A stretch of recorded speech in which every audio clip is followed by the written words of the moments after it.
Hello everyone and welcome back to Math Bold Master. আৰম্ভ কৰো আমাৰ আজিৰ সেশনটো। তো আজিৰ সেশনটো হ'ব এটা প্ৰেক্টিস সেশন। একচুয়ালি আমি দুটা প্ৰেক্টিস প্ৰবলেম সলভ কৰিম। আমি অলৰেডি কনজাৰভেশ্যন অফ মোমেন্টামৰ ওপৰত ডিসকাস কৰিয়ে থৈছো। তো কনজাৰভেশ্যন অফ মোমেন্টাম কেনেকৈ এপ্লাই হয় ৰিয়েল লাইফত। তো এইটো এটা নিউমেৰিকেল প্ৰবলেমে আমি বুজিবলৈ চেষ্টা কৰিম। So let us begin. তো ইয়াতে কৈছে a 9 kg monkey runs horizontally at 10 meter per second and jumps onto a stationary 1 kg skateboard. তো আমাৰ তাত ইয়াতে এটা বান্দৰ এটা আছে, ঠিক আছে। এই বান্দৰটো কি কৰি আছে, ই দৌৰি আছে, ঠিক আছে। এই বান্দৰটো দৌৰি আছে আৰু এই বান্দৰটোৰ যোনটো মাছ হয় সেইটো m1 বুলি কৈ ধৰি লওঁ, তেতিয়া আমাৰ কনফিউজন নহয়। ইয়াৰ মাছটো দিয়া আছে 9 kg আৰু ই কি কৈছে, ই হৰিজেণ্টেলি, তাৰমানে এনেকৈ হৰিজেণ্টেলি দৌৰি আছে। তো ইয়াৰ যোনটো হৰিজেণ্টেল ভেলচিটিটো হৈ গ'ল u1 বুলি কৈ ধৰি লওঁ। তো এইটো ভেলচিটি হৈছে 10 মিটাৰ্ছ পাৰ ছেকেণ্ডত ই দৌৰি আছে।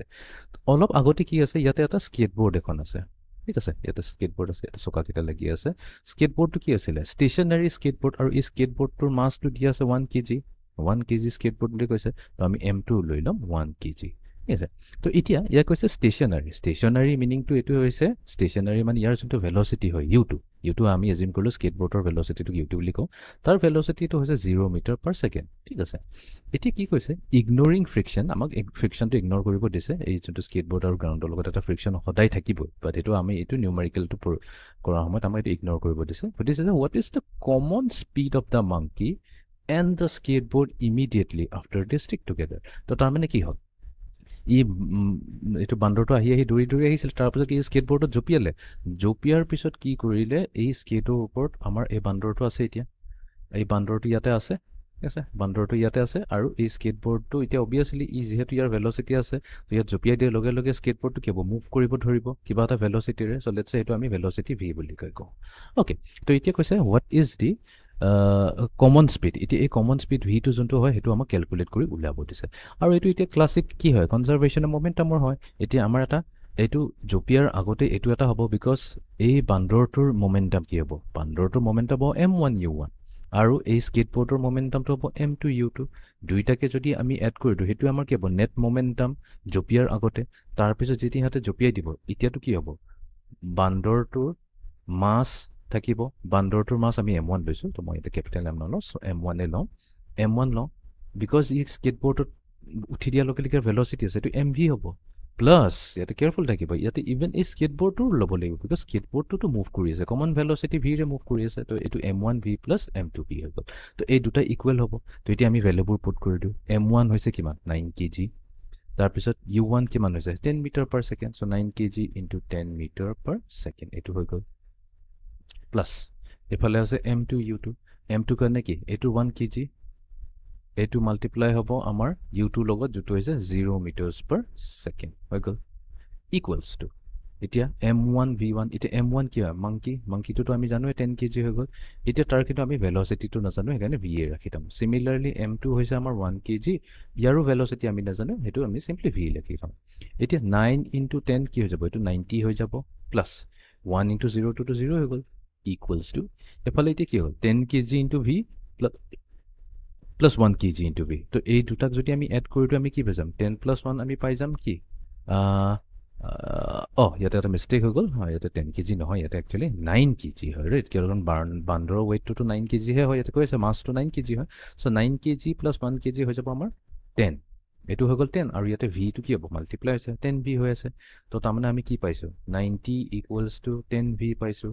তাৰমানে ভি আমি এতিয়া ইজিলি ওলাই ল'ব পাৰিম। ভি কি হৈ যাব, 90 ডিভাইডেড বাই 10।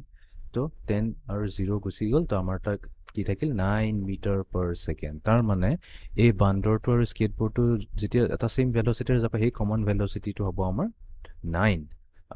এইটো হৈ যাব আমাৰ 9 মিটাৰ্ছ পাৰ ছেকেণ্ড, ৰাইট। তো আমি চিম্পলি ইয়াতে কনজাৰভেশ্যন অফ মোমেন্টাম ইউজ কৰিলোঁ।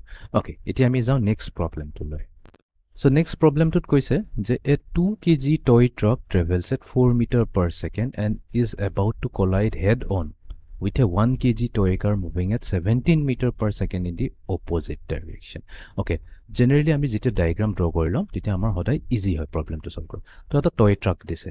So let's say এইটো হৈছে আমাৰ এটা টয় ট্ৰাক, ৰাইট। এইটো হৈছে আমাৰ এটা টয় ট্ৰাক। এই টয় ট্ৰাকটোৰ সাপোজ ইয়াৰ মাছ যোনটো m1 হৈছে সেইটো দিয়া হৈছে 2 kg।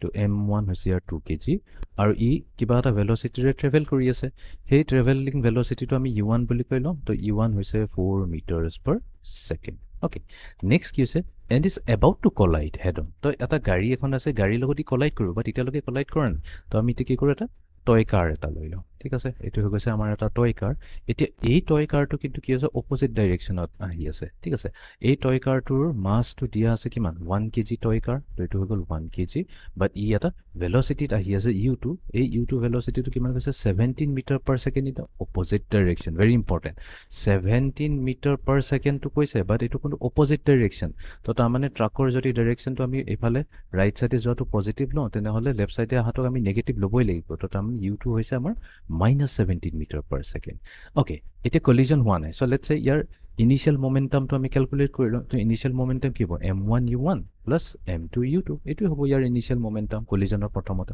তো m1ৰ ভেলু হৈছে 2 আৰু u1ৰ ভেলু হৈছে 4 চ' 2 × 4 প্লাছ ইফালে m2 ভেলু হৈছে 1 kg আৰু u2 ভেলু হৈছে -17 চ' 2 4 is 8 ইফালে আছে 1 × 17 -17 তো এইটো কি হ'ব 8 - 17 কৰিলে আমি পাই যাম -9 ঠিক আছে এইটো হৈ গৈছে আমাৰ মোমেণ্টাম মোমেণ্টাম মানে কি কেজি মিটাৰ পাৰ ছেকেণ্ড তো -9 কেজি মিটাৰ পাৰ ছেকেণ্ড হৈছে আমাৰ টোটেল মোমেণ্টাম এইটো নেট মোমেণ্টাম কেতিয়া বিফৰ কলিজন এতিয়া লেটছ ইহঁতে কলিজন হৈ গ'ল এতিয়া কি কৈছে কলিজন হোৱাৰ পিছত দে ষ্টিক টুগেডাৰ তাৰমানে দুয়োটাই ইটো সিটোৰ লগত লাগি থাকিব on impact and the friction is neglected ইয়াতে আমি ফ্ৰিকশ্যনটো ধৰিব দিয়া নাই কৈছে হোৱাট ইজ দিয়াৰ shared velocity immediately after the collision তো কলিজন হৈ গ'ল লেটছে ঠিক আছে কলিজন হৈ যায় মানে কি ইটো সিটোক খুন্দা মাৰিলে তো খুন্দা মাৰাৰ পিছত চ' লেটছে এইটো আমাৰ কাৰ আৰু এইটো চ' দুইটা এতিয়া কি হ'ল দুটা এতিয়া কম্বাইন কৰি এতিয়া মুভ কৰিব ধৰিব চ' মই এজিউম কৰোঁ এনেকুৱাকৈ কম্বাইন মুভ কৰিছে কম্বাইন ভেলচিটি হৈছে v তো এতিয়া ইয়াৰ মোমেণ্টামটো কি হ'ব তো ইয়াৰ মোমেণ্টাম যিহেতু এইটো কম্বাইন হৈ গ'ল তো টোটেল মাছটো ল'ব লাগিব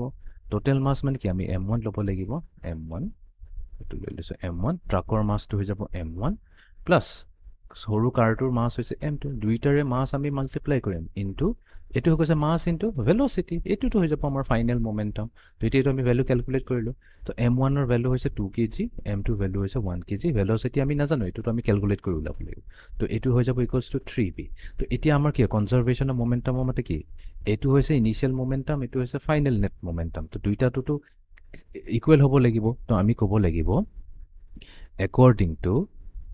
according to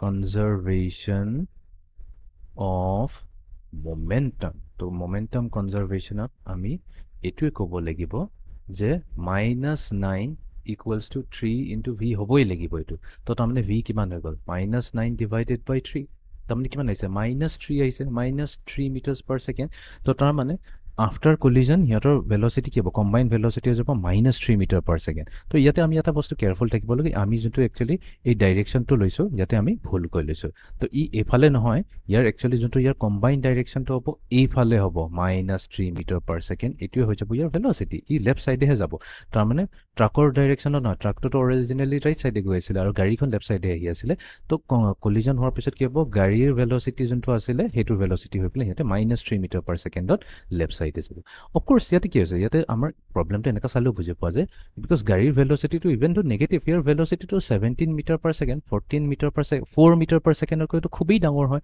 অভিয়াছলি কলাইড হোৱাৰ পিছত কি হ'ব ই নিজৰ ভেলচিটিটো ইয়াক দি দিব সেইকাৰণে সিহঁতৰ কম্বাইন ভেলচিটিটো এইফালে গৈছে তো এইটোৱে আছিলে আমাৰ কনজাৰ্ভেশ্যন অফ মোমেণ্টামৰ ওপৰত দুটা নিউমাৰিকেল প্ৰব্লেম